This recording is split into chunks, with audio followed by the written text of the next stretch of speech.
अस्सलाम वालेकुम दोस्तों, कैसे हैं आप लोग। उम्मीद करता हूँ खैरियत से होंगे और खुश होंगे।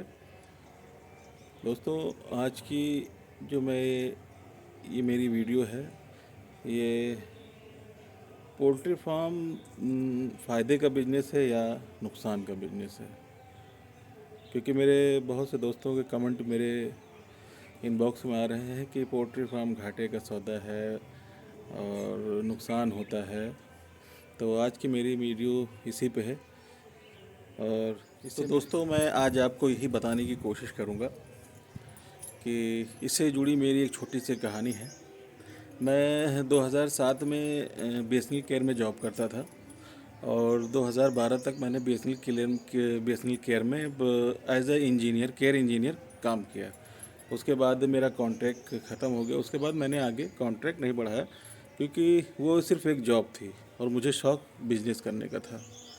तो आज आपको मैं दिखाता हूँ कि मैंने ये बिज़नेस स्टार्ट कहाँ से किया और मेरा उसमें क्या फ़ायदा हुआ, क्या नुकसान हुआ।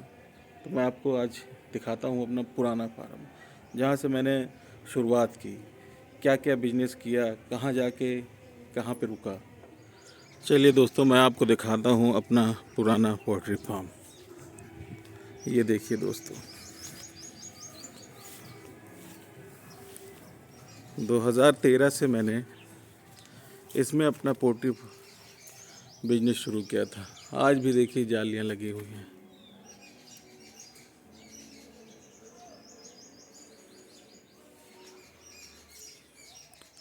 आप सोच रहे होंगे ये कैसा पोल्ट्री फार्म है, तो इसकी भी मैं एक छोटी सी कहानी आपको भी बताऊंगा।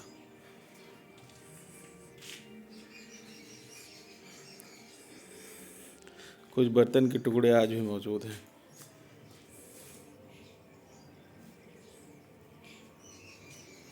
ये भट्टियाँ देखिए, ये रखी हुई हैं। इसको दोस्तों असल में मैंने बनवाया था बकरी फार्म। इसमें बकरी पालने के लिए बनवाया था। आगे और आपको दिखाता हूँ।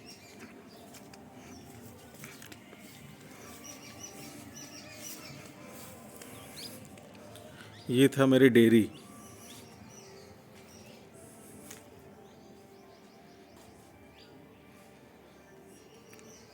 तो भैंस की चराई तोड़ के इसमें भी मैं मुर्गी पालता था।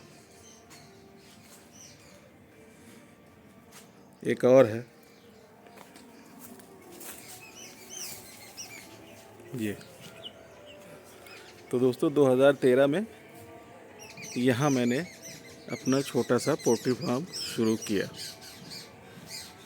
दोस्तों 2000 महीने में मैंने 20 बकरियों से शुरुआत किया, उसमें मुझे लॉस हुआ।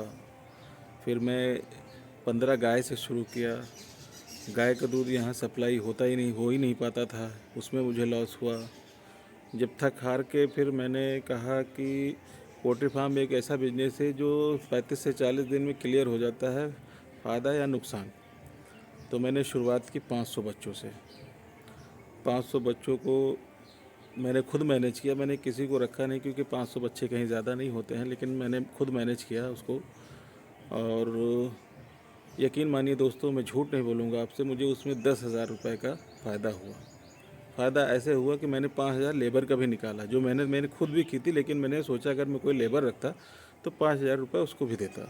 तो मैंने 5,000 लेबर निकाल के भी 10,000 रुपये 2013-14 में मैंने 5,000 बच्चों पे 15,000 कमाया। उसके बाद फिर मुझे लगा कि हाँ, मैं ये बिज़नेस कर सकता हूँ। तो मैंने 4-5 महीने का होल्ड किया। उसके बाद 1,500 बच्चे डाले। 1,500 में मैंने 30,000 रुपये कमाए। फिर उसके बाद मैंने 3,000 बच्चे डाले। उसमें उस जाड़े का टाइम था, मैं सही से मैनेज नहीं कर पाया, तो उसमें लॉस तो नहीं हुआ मुझे, लेकिन फ़ायदा कोई ख़ास नहीं हुआ। 5-6 हज़ार रुपये फ़ायदा हुआ था। तो उसके बाद मैं हर बैच में सिर्फ 2,000 बच्चे डालता था और आराम से 20-25 हज़ार रुपये मैं कमा लेता था। तो मुझे लगा कि अब ये फार्म कुछ मुझे नुकसान भी करने लगा था। बगल में बस्ती भी हो गई थी और कुछ लोग को दिक्कत भी हो रही थी, तो जो कहते नहीं थे, लेकिन फिर भी मुझे ऐसा लगा कि एक तो ये फार्म जो है फार्म तो था नहीं, ये असल में डेयरी था, बकरी फार्म था। तो इस यहाँ पे गैस बनने की बहुत दिक्कत का सामना करना पड़ा मुझे। गैस बनती थी, उसके लिए मोर्टेलिटी होने लगी। तो फिर उसके बाद मैं इसको बंद कर दिया। बंद क्या कर दिया, समझी मेरी मजबूरी थी कि मैंने फिर कर नहीं पाया। फिर मैं जगह ढूंढने लगा। फिर मेरे पास कोई ऐसी जगह नहीं थी कि जहाँ मैं पोल्ट्री फार्म शुरू कर सकूँ, कि क्योंकि इस बिज़नेस से मुझे इतनी समझ लीजिए, वो कहते हैं कि मुझे इतना लगाव हो गया कि मुझे करना है तो बस यही बिज़नेस करना है। फिर जब मेरा ये काम बंद हो गया दोस्तों, तो मैंने बिल्डिंग मटेरियल का बिज़नेस शुरू कर लिया। बिल्डिंग मटेरियल में यह है कि फ़ायदा अच्छा है, लेकिन इसमें आपको उधार का बहुत सामना करना पड़ता है। उधार बहुत होता है इसमें। तो छोटा बिजनेस किसी का हो तो सारा उधारी में रहता है। और फिर दोस्तों वक्त आया 21 जनवरी 2023 को मेरे फार्म की नींव रखी गई, और आज तारीख है 8 मार्च 2023। मेरा फार्म पूरी तरीके से रेडी है। ये रहा मेरा 10,000 चिक्स का फार्म। इसमें मेरे बड़ों का बहुत सपोर्ट रहा है। ये प्लॉट मेरे बड़े भाई का है, जिन्होंने अपनी खुशी से बोला कि जाओ इसमें फार्म बना के अपना बिजनेस शुरू करो, अपने भाइयों को जोड़ो। तो उनका बहुत बहुत शुक्रिया है। और भी जो मेरे बहुत बड़े हैं, उनका भी मुझे बहुत सपोर्ट मिला। उन्हीं के सपोर्ट से मैं ये कर पाया हूँ। तो सबसे पहले मुझे मेरे जो बड़े हैं उनका बहुत बहुत शुक्रिया कि उन्होंने मुझे ये बिजनेस में सपोर्ट किया। मेरे बड़े भाई का शुक्रिया, मेरे बड़ों का सबका शुक्रिया है। तो दोस्तों अब मैं आपको आगे बताने जा रहा हूँ कि पोल्ट्री फार्म में आप फ़ायदा कैसे निकाल सकते हैं। अभी मैं आपसे एक सवाल पूछूं कि भैंस दूध देती है, यस और नो, तो आप यही कहेंगे यस। नहीं, भैंस दूध देती नहीं है, भैंस का दूध निकालना पड़ता है। तो उसी तरह ये पोल्ट्री फार्म है, इसमें भी मुनाफा निकालना पड़ता है। वो कैसे निकालते हैं यही मैं आपको बताने की कोशिश कर रहा हूँ। पोल्ट्री फार्म में क्या होता है कि शुरू तो लोग करते हैं अपने से, मतलब 5,000 का बनाया, 2,000 का बनाया या 10,000 का बनाया। उसमें क्या होता है कि किसी वजह से उनको नुकसान हो गया तो वो टूट जाते हैं, क्योंकि पोल्ट्री फार्म पैसे का बिजनेस है, पैसा लगता है। और इसी में पहले ही बार में अगर कोई टूट गया तो वो तुरंत क्या करता है, वो कॉन्ट्रैक्ट फार्मिंग पे आ जाता है। और कॉन्ट्रैक्ट फार्मिंग आप समझिए कि आप किसी तरह से आप किसी से उनके बंधुआ मजदूर हो गए, ठीक है, तो वो जितना आपको फिक्स कर देंगे उससे आप ऊपर जाएंगे ही नहीं। तो उसमें आपको लगता है कि इसमें कोई मुझे फ़ायदा ही नहीं है। वो आपको आएंगे, वो अपनी गाड़ी समझाएंगे, 25-30,000 40,000 जो भी होगा आपको उसी में बांध देंगे, उसी में आप बंधे रहेंगे, उसमें आप लेबर निकालें, उसी में आप सब कुछ झेलिए। तो ये हो गया है एक बंधुआ मजदूरी। तो अच्छा, ये मैं किसी को कह भी नहीं सकता, क्योंकि भाई किसी के पास पैसा होता है, किसी के पास पैसा नहीं होता है। तो वो अपने जो बस ये है कि उसमें वो फिक्स हो गए, तो उनको ये लगता है कि बस हमारा तो यही है कि बस हमारा फार्म है, हम उनके बच्चे पालते हैं, वो हमें एक रेट दे देते हैं।